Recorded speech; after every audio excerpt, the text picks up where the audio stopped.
Hello, and welcome to Beyond the Barbershop. Today, we're going to be talking about Unbroken, Raised by Absence. This is my new book, available on Amazon.com, published through Kindle Publishing. So you can get this book available on Amazon.com. Again, Unbroken, Raised by Absence, written by Anthony Abram, first of a few different books in the series, possibly. I'm going to go through the book, not fully, but I'm going to go through the book and we're going to talk about some of the issues, some of the things that happened when I was a young man. I'm going to start with chapter one. We're going to read through and talk about this book. First off, just the writing of the book. It's not something that I've just came up with and just decided out of the blue that I'm going to write, that I'm going to throw on paper and just put out there. It's something that I've been thinking about for many years, going through the issues that I've gone through. I want to say I first initially thought about writing the book in my early 30s. I'm 47 now. So in my early 30s is when I initially thought about writing this book, mulled it over. Wasn't sure if I was going to do it simply because there are a lot of facets to writing a memoir, a book about yourself. You have to be willing to truly be open and honest, to truly put it all out there. I am most of the time I'm a private person. When I get on Facebook, social media, I do tend to open up a little bit more. And so I decided to take the same approach with the book. I figured there was no point in writing the book if you couldn't fully experience the full gambit of emotions, trials, and tribulations. I decided to write the book. I went through a lot of things growing up. It's not a boring book. It's a very exciting story and interesting story. Gives you the insight into the mind of a troubled child, mind of a child that at first glance could be pushed away or written off as being a bad kid. But had you taken the time, if anyone would take the time to really listen to the young man, look at what he's going through, and then look at his actions. See his actions through the prism of which he saw it through. And so I think, it's one thing that's funny about the book that before I wrote this, I didn't view myself the way that I view myself now. My self perception has changed since I read the book.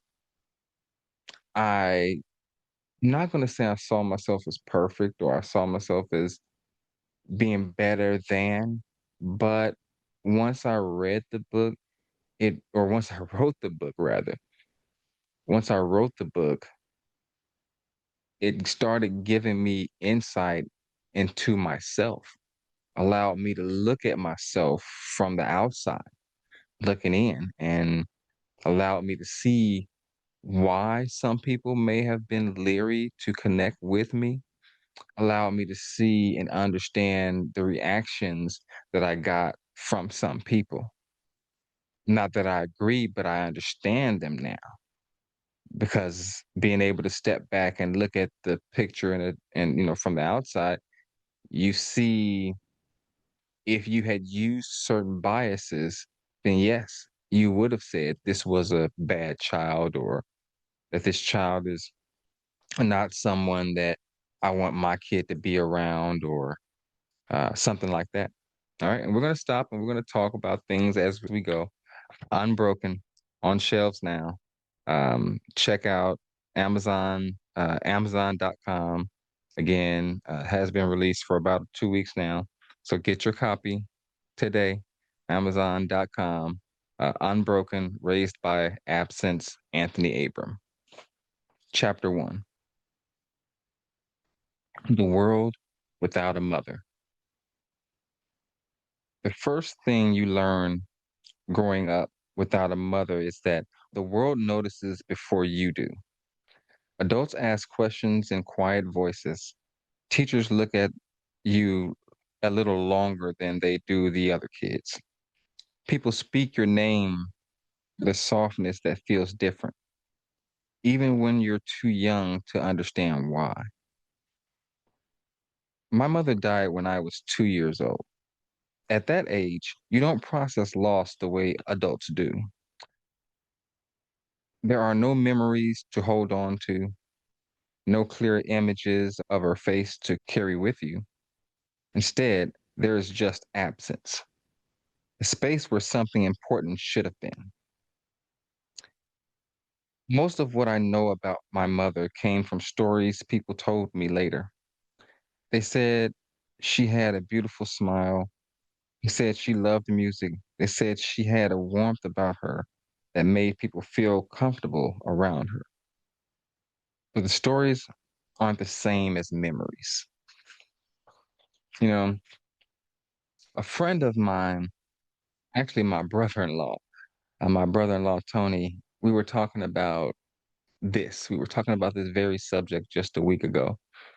Losing a mother, losing a parent so young, especially a mother. Losing a mother so young at the age of 2 versus losing a child at, let's say, 12. Losing a mother at the age of 12, personally, I feel like it might be a little worse. The thing is how you had a chance to experience that love and have it taken away. I don't know I don't know if it's better or worse. I feel like it's worse to have love ripped from you when you've experienced it. But at the same time, having not being able to experience it, having not been able to look upon my mother's face with eyes that I can remember, to remember the feeling of holding her and hugging her, hearing her words say, I love you, the comfort, the safety that comes from a mother, and just the overall feeling of happiness and home. That's something that I never got a chance to experience. And I don't know exactly what it would have done for me. That's the thing. Uh, I'm not sure if it would have made me a better man or a worse man. I look at my wife and the way that she is with my kids, what she brings to this family and what she brings to the children is immeasurable. I couldn't measure it. There's no word to even express it. Love doesn't do justice to what I see. Um, Thinking about that sometimes makes me go back and live in that space for a moment. Makes me think about how it might have been and the way I felt not having it at the time. But it fills me with so much joy to see my children get to have what I didn't have. Them having a mother who's always present, always full of love and care, strict, but, you know, truly nurturing and guidance. Everything that she brings is what I believe a mother should always bring. And it's something that I never got a chance to experience, even with the stand ins that I had throughout my life. I had a few stand ins throughout my life. You had my grandmother, of who I love very dearly. She took care of me a whole lot. She took care of me in a lot of times, in a lot of ways that nobody would. And sometimes, honestly, being around her or being around her at a time in my life, it was a constant reminder that your mother is not there. And I think sometimes that's what kept me from connecting with her more because of the constant reminder that this is where your mother came from. Everything that she was, I believe my mother, or everything that my grandmother is, I believe my mother probably was. And so being around her is a constant reminder, and it hurts sometimes, but I love my grandmother dearly, and she's still alive. Thelma Bullock, love you. And, um, but she wasn't my mother. So she was the first. She was one of the first. And then you had my stepmother, Deborah, who tried probably her best to step into a household and take on the reins and take on the role of a mother to children who had experienced love and had it taken away from them. Um, and that was rough. That was not something that was an easy task. I know it wasn't. It couldn't have been. Um, and so she did what she could. My stepmother, when she came in, um, she taught me all the basic things that a young boy should know, all the basic things that a young person should know to be able to survive. She taught me how to read. She taught me how to write. She taught me how to study. She taught me how to tie my shoes. Um, she taught me a lot of things. And, I really appreciate her now more so than ever. The problem with her is that I didn't get a chance to appreciate her while she was still alive, and that was on me. That was on me. That was it was me being in myself, and you don't realize how much damage you're doing to yourself until these people are gone, by holding in feelings, by not giving flowers when it's time to give those flowers, when the flowers are needed. We wait and wait and wait until the time is over. I didn't realize her impact on my life until she died. When she passed away, that was when I realized what she really did, because I finally took a moment to sit in it and think about her. And when I thought about her, I realized what she did, what she attempted to do was not an easy task. And so she came in, she did what she could, but again, she didn't last. And she wasn't the mother's love that I see in my wife, I see in other women who have their children. It wasn't that very same thing. And then there was my aunt. There was my aunt Annette. She stepped in, and she did a really good job. She tried her best, and she did a good job for a time. She showed me the lighter side of what a mother would be like. She showed me the hugs and the feeling of I got your back. You know, for a long time it was like that. She really gave me that feeling of what her mother would be like. You know, and so I really appreciate her for that period that she was there and she stepped in. And she took care of me and she did the things that I remember times where she would come into the house after work, and she worked in Chicago, and she would come in after work, and she would throw a whole big bag full of clothes down into the basement, 'cause she knew I was sitting there. She would call me on her phone and tell me, "Hey, come to the door." And she would come in the door, she would throw a bag of clothes down the hallway or down into the basement. I would grab them and run off. And the reason why she would do that is because my uncle was he was like it was as if he was the same age I was when it came to certain things, and so she had to kinda play the game to keep him from seeing that she was buying me something nice, because then she would have had to have bought him something nice, and so it was a thing, but that's I could see that happening, with a lot of mothers, so that the father doesn't see it, they sneak it off, and, so I understand that game, and I really appreciate and loved her for that. Um, a lot of other things, teaching they, taught me how to drive, all kinds of stuff. So I really appreciate her stepping in and standing in the way during that period for the time that she was there. I want to say that was probably the last mother figure that I really had deep interactions with. I had other mother figures that came into my life, like my friend Jason Carpenter's mother. She stepped in at a moment at a time. My friend Robin, his mother, she stepped in at a time. Sylvia Hope, Mike's mother, she was there.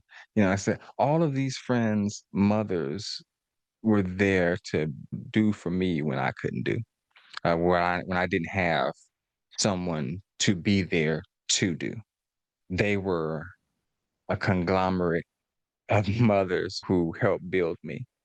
So I really appreciate you all for that. A lot of you are still alive.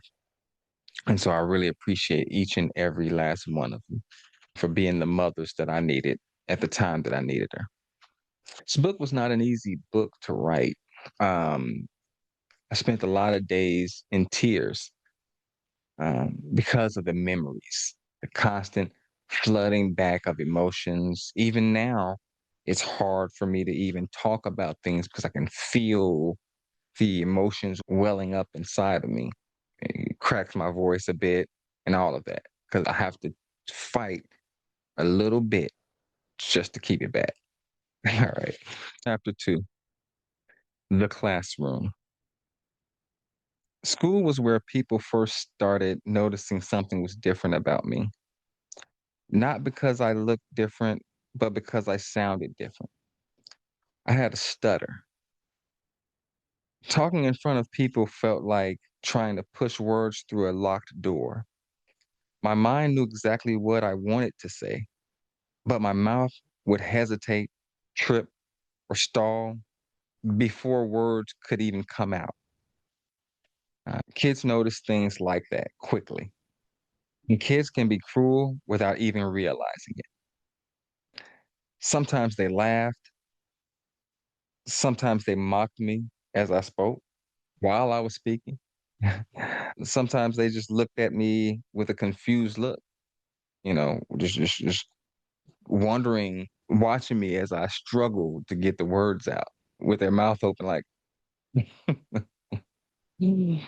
When you're a kid dealing with something like that, you develop ways to protect yourself.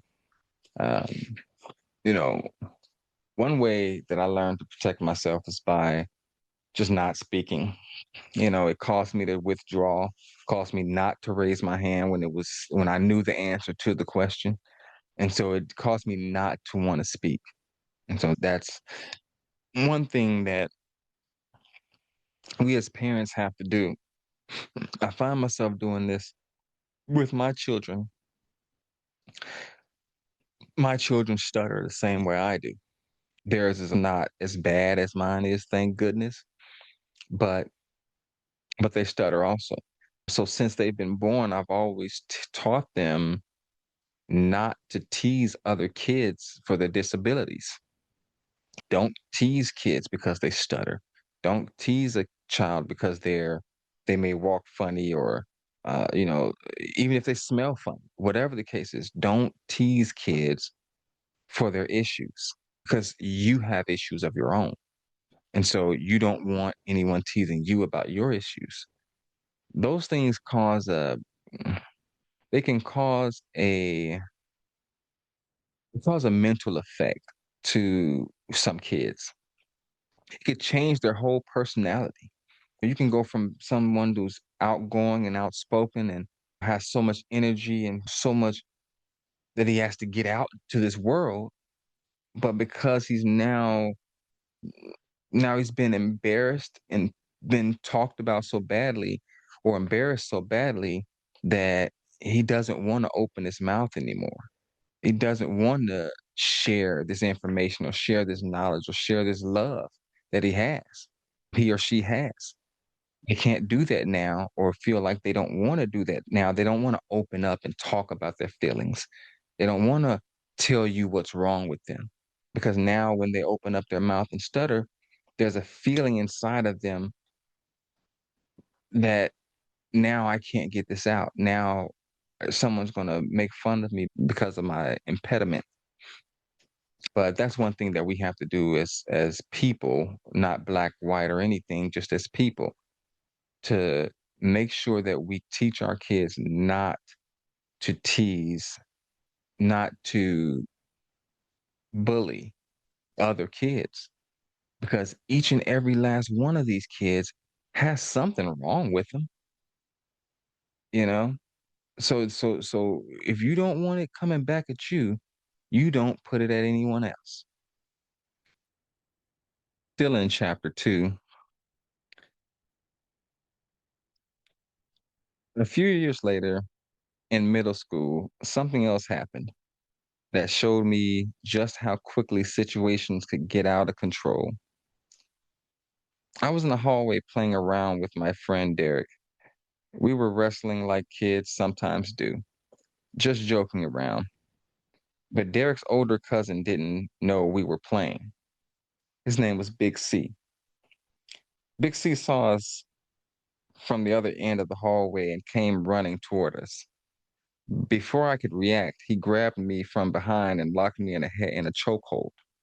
Um, and it's funny. I'm reading this because as I'm reading this, I can fully remember every part of this situation because it was one of the most embarrassing situations I had ever experienced. I look back on it and laugh all the time now whenever I do think about it. I'm playing with Derek. We're messing around. Derek, I get into this headlock from Big C. When Big C finally realizes that we're playing, he finally listens to his cousin. He lets me go. I freaked out. I snapped, because I had been in a chokehold for like 2 minutes in front of the whole school. And so when he finally let me go, I went berserk. Okay. Um, I snapped. I didn't hit him because I knew I would get beat down, but I snapped. I verbally gave him a lashing that he would never come back from, which was a mistake.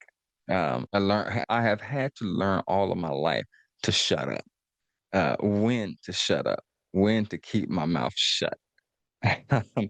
And so I gave him that tongue lashing, and that because it was in front of everybody, and I embarrassed him badly, same way he had embarrassed me, but because he was an upperclassman, I embarrassed him in that hallway.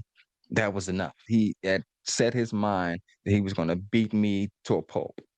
So so as we were leaving school, I've got it here, but as we were leaving school, my buddy Kevin and I, we were leaving school, walking down the street on our way home, as we did all the time.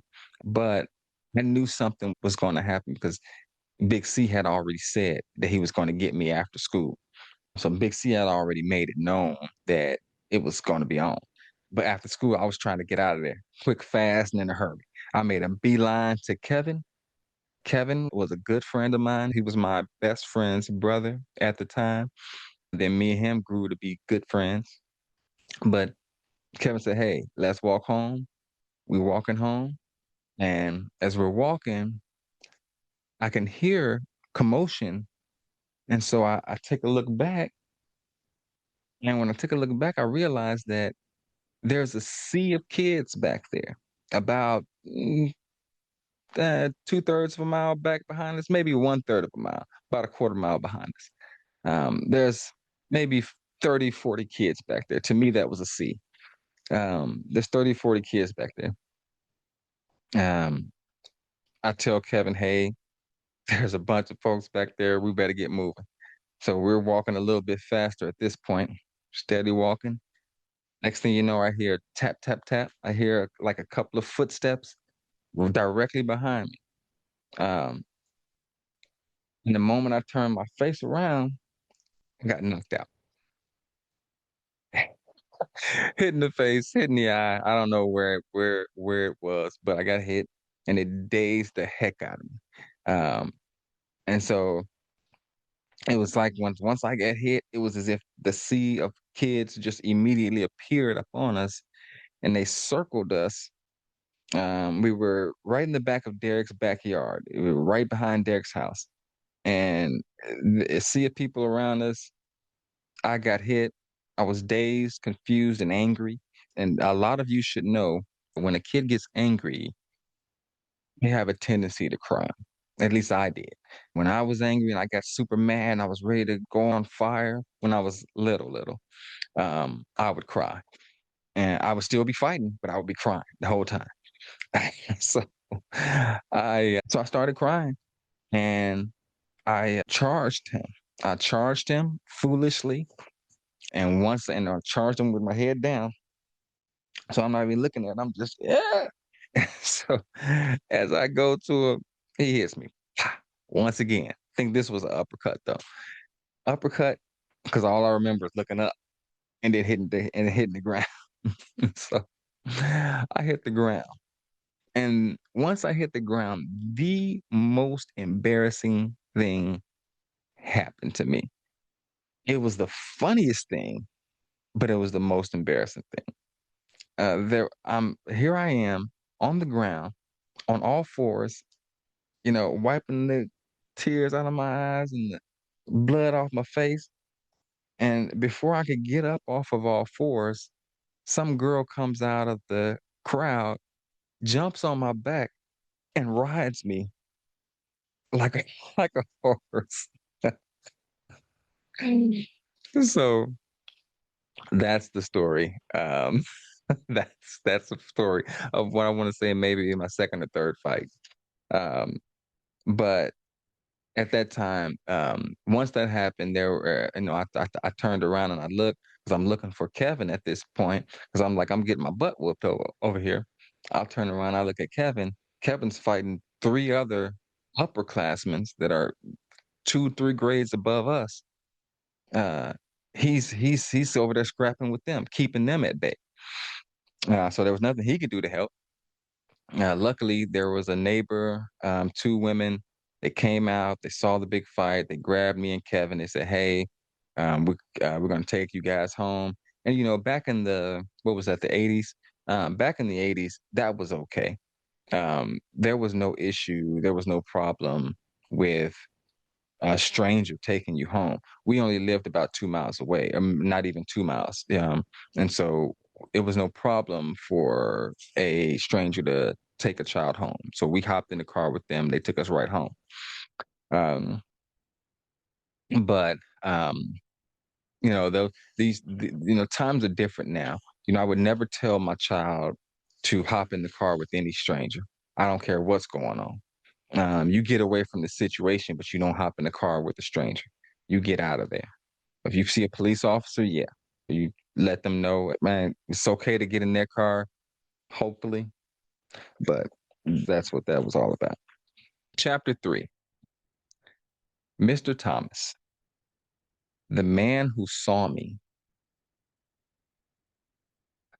I don't even have to read it because it's in every feeling, it's in every moment, it's in every thought, it's in every memory. Mr. Thomas is who turned my life and put it on a better track.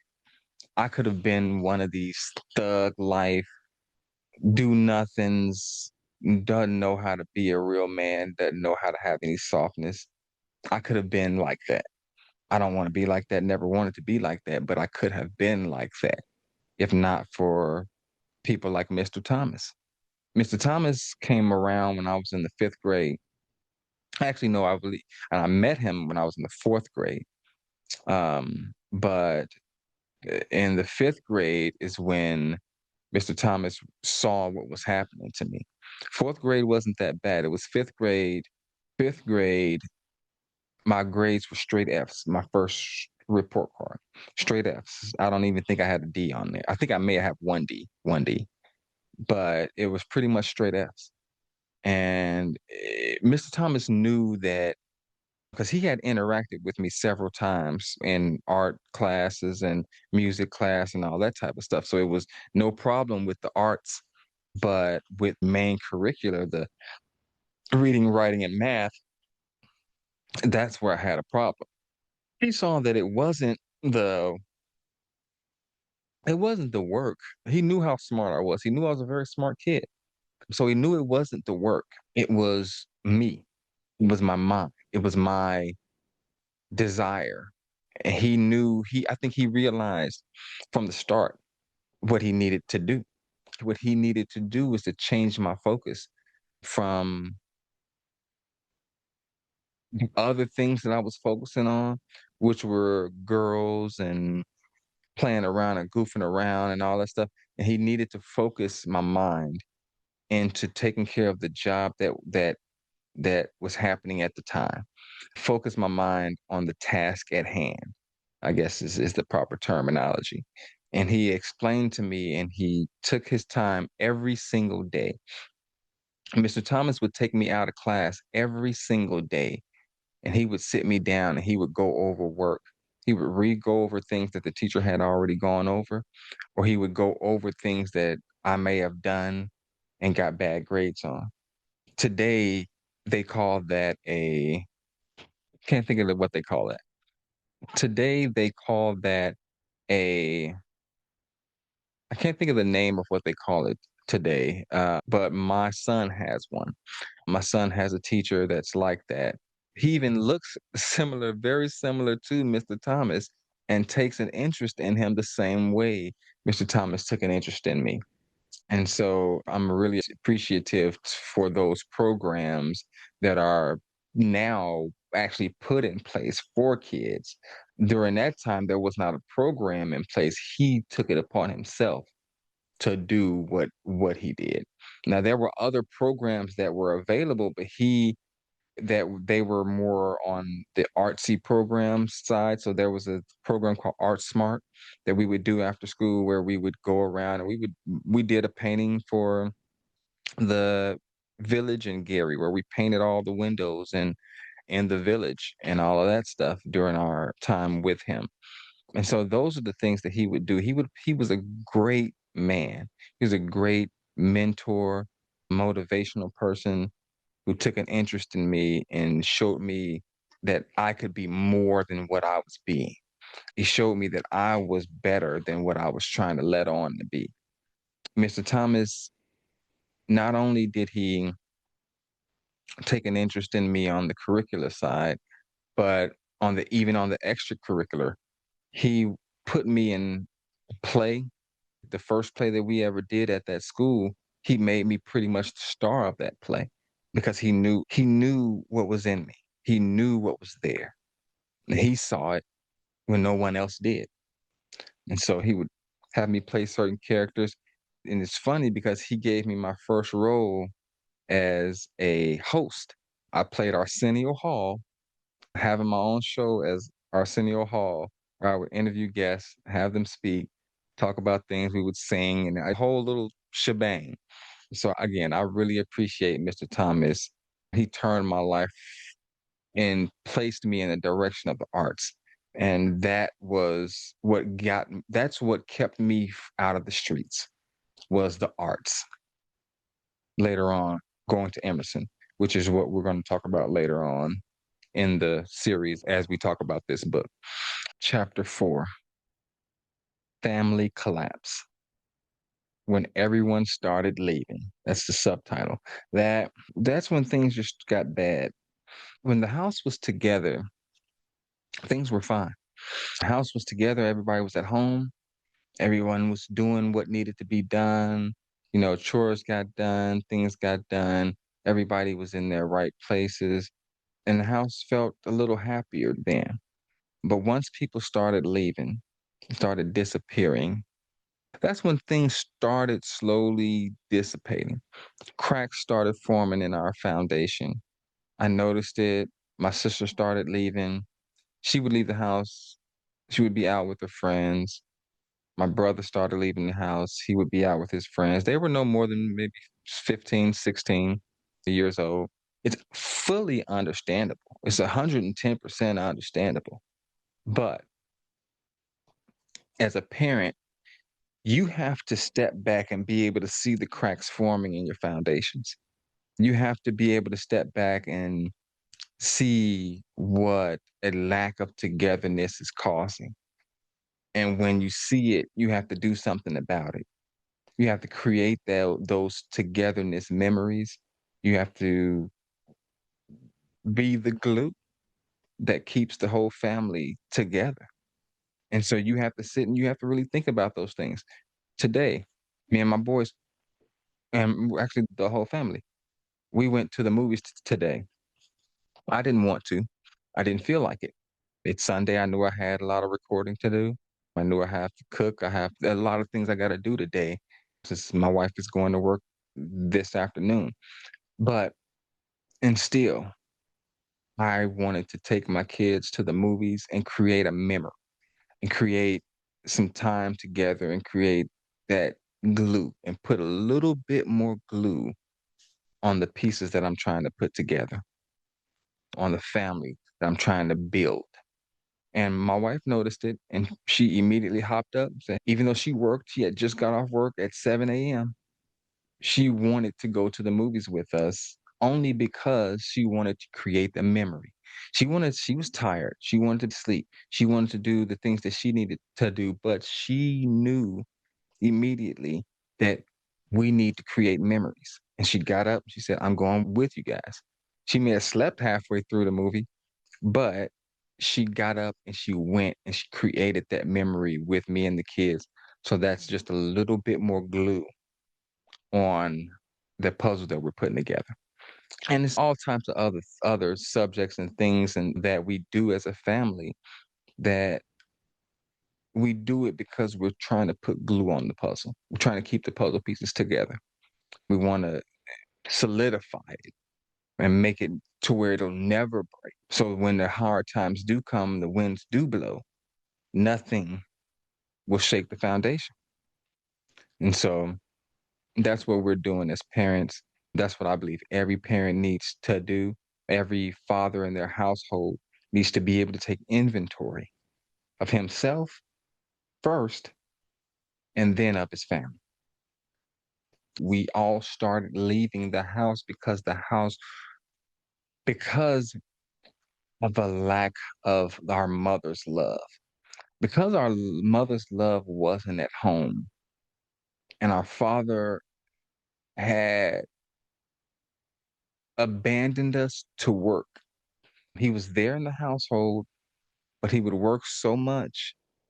And when he wasn't working, he was either asleep or he was out somewhere with his friends. And when he got home, he only had time to sleep before it was time to go to the next run.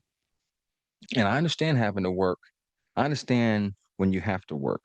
But when your work is over with, you need to be able to align time with your family. You need to be able to assign time with your family. If you're a very busy person like I am, you need to assign time with your family. Schedule it the same way you schedule everything else in your life, because this is just as important, if not more important, than all the other things. So keep your families together. Sister started leaving, brother started leaving, father was working so much. Mother, stepmother, she would work her hours. When she got home in the evening, she was doing motherly duties. She was doing the cooking and the cleaning and the raising of the even of the littler baby that we had come along, my younger sister. And so her focus wasn't there on me. Unfortunately, her focus was on a lot of other things, and she didn't know how to be a mother like some of these other mothers do, unfortunately. And so she wasn't able to split her focus and put some on me, and I needed it. I really did. So that left me alone a lot. It left me there by myself sitting in front of a television screen. I sat in front of TV pretty much my whole life. And the television raised me as well as the outside world raised me. I didn't talk with my father. I didn't talk with my father. He didn't teach me things to say, this is right, this is wrong, these are things. He didn't really have those conversations with me. I learned through life things. I learned through watching him. There were certain things he did do, certain things he didn't do. And certain things, my father never said a curse word in front of me. Never. Once. Not until I became an older man. He never said a curse word. And even when I was an older man, when he did curse, it was always a weird thing for him. And so that's one thing that I thought was amazing about my father's his ability to restrain himself with his kids when it came to his kids. And he didn't spare the rod. Don't get me wrong. Not at all. Not at all. But he knew how to love you. He knew how to make you feel loved. But that's my dad. Anyway, so I spent a lot of time in front of the TV, a lot of times in front of cartoons, and that whole world. That's what kind of made me the nerd that I was as I got into cartoons and comic books and toys and things of that nature. It was a thing that stayed with me. It wasn't a thing that I got. I went through a phase. A lot of people go through phases of cartoons. Well, I still watch cartoons to this day. Even not just anime, I'll even watch some of the other things that are not anime. As a matter of fact, I just took my kids to go see the Mario movie and I enjoyed it myself. I still have that aspect of childhood still in me when it comes to movies and TV and things of that nature. That was when people started leaving, that's when things started getting real bad because I started noticing a disconnect between my father and my stepmother. My father wasn't even home enough to even really be with her from what I see, from what I saw. They would go out on the weekends here and there. And that's regular, that's standard. But it causes an issue. It caused a break between them. It was a lack of sex that was happening between my father and my stepmother. There was a lack of sex that caused him to go out into the streets. But it was a lack of sex because he would come home drunk and smelling all crazy and whatnot. And all of that, a night of drugs and drinking, and you come home and you want to hop on your wife and she doesn't want it, what do you expect? And so that became a spiral. My father knew that he had to work, so he still steadily worked, but the drug life started to slowly creep in to our household because because he started off with the drinking, being out, coming home. She didn't want to be with him. So then he'd go back out. So then the next night, so then the next night he would go back out. And then so the next night he wouldn't be thinking about coming home to his wife to get anything. He figured I might as well get it while I'm out here. I got all this money. I'm good money. I'm making good money.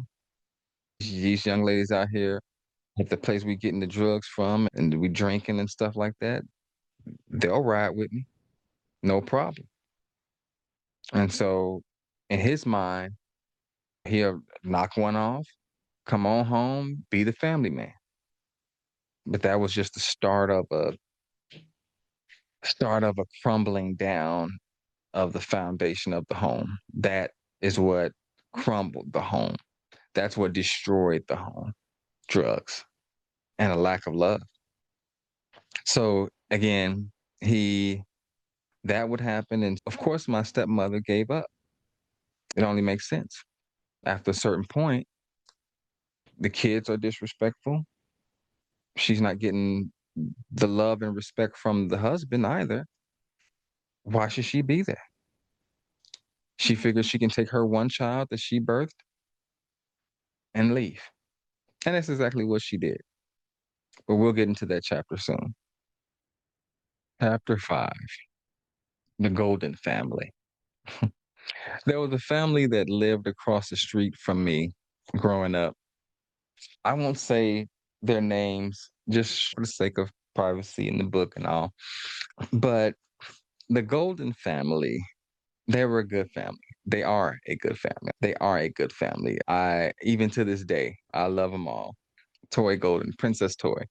So Princess Toy and the Golden family, they were scaled like us. So, the mother, father, and a step down worth of kids, meaning older, younger, younger, younger.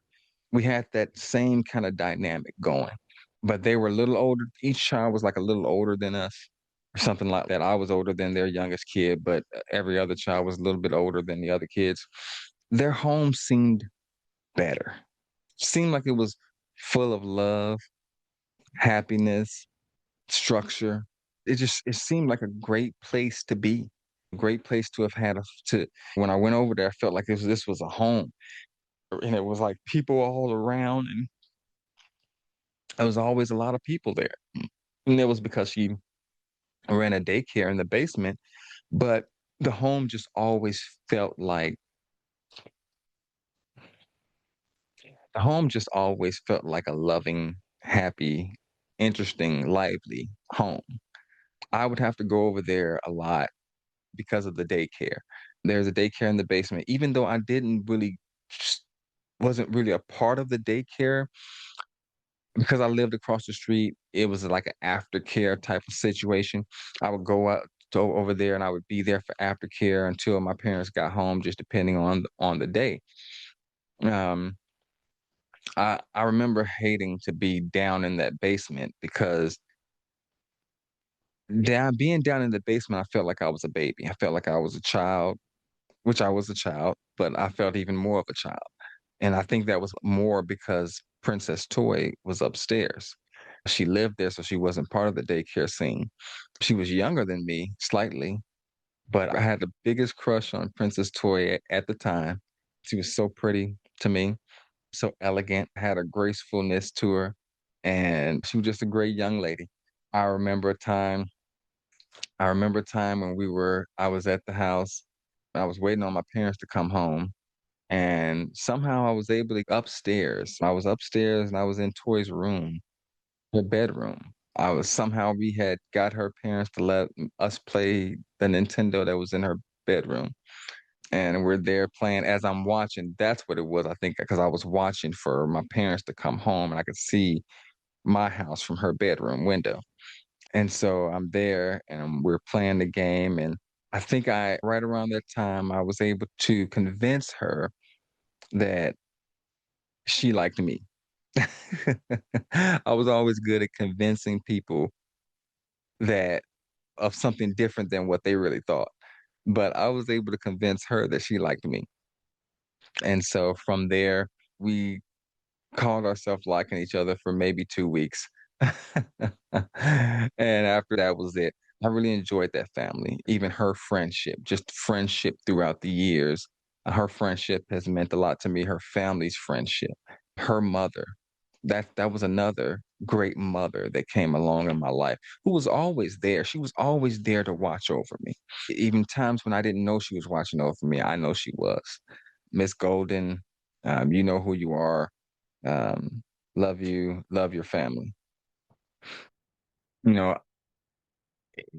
one story that I remember about Mrs. Golden, the mother, and this is how a lot of the black mothers were up or are from up there and from a hometown from Gary, Indiana.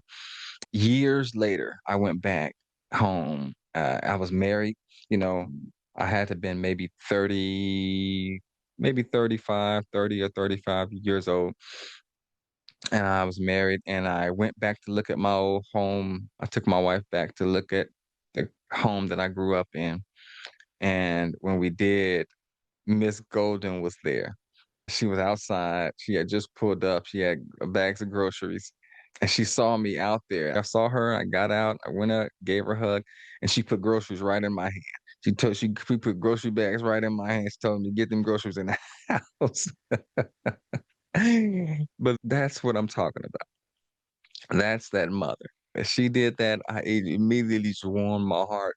It was it was like, hey, I'm an old man, but at the same time, I'll never be any older than that little boy that she remembered growing up. And so she had me take them bags in there. Sure enough, as I did exactly that.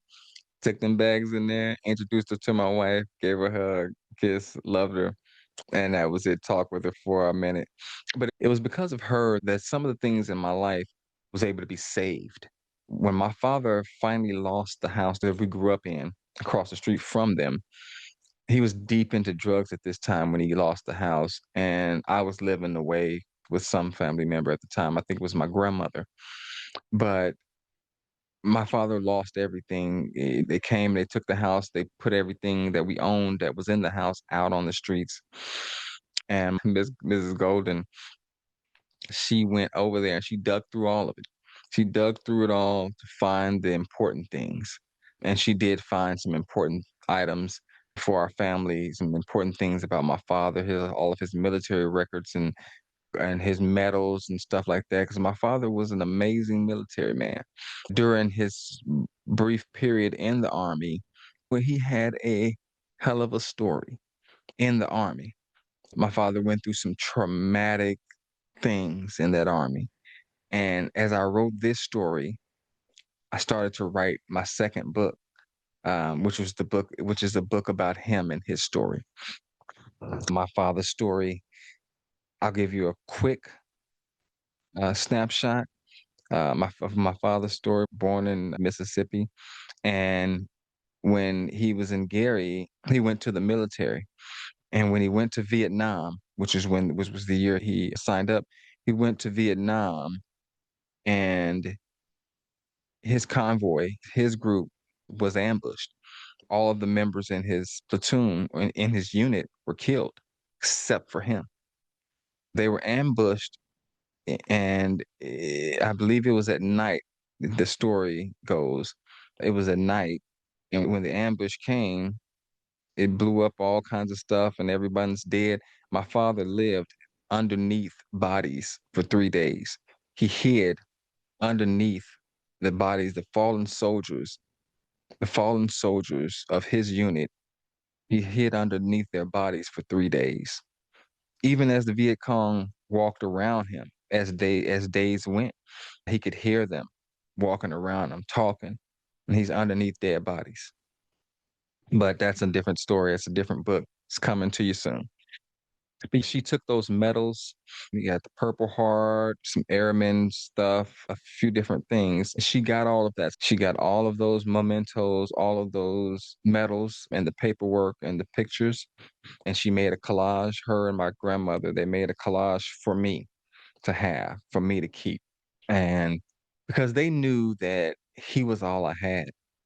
My father was all I had. And they knew how much he meant to me, being the only thing that I had. They knew how much he meant to me. And so they created this collage. They would see how, even though I was taken from him at a point, every moment that I could get back to him, that's exactly what I did. I tried to get back to him at every moment that I could. When I was with my grandmother, I would catch the bus all the way back to the other side of town, get home to see him. On like the weekends, I would catch the bus just to go back home and see him, knock on the door, and there would be a smell that would come out of the house that would be horrible. It was dark, wet smelling. Inside the house, he would be laying there on the couch and just thinking about it. It's tough, but it was as if there was a zombie in place where my father once was. But that was right before things started to really change for me. That was right before things started to turn around and start to move upward. Right around that time was when I went to Emerson. It was right before then, actually, when I started going to Emerson. I went to Emerson, and that's kind of when the lights turned on. The lights always felt off in my life. But when I went to Emerson, there was so much love, so much music, so much joy. The arts filled every crevice. And so that turned on a light switch that illuminated the rest of my life.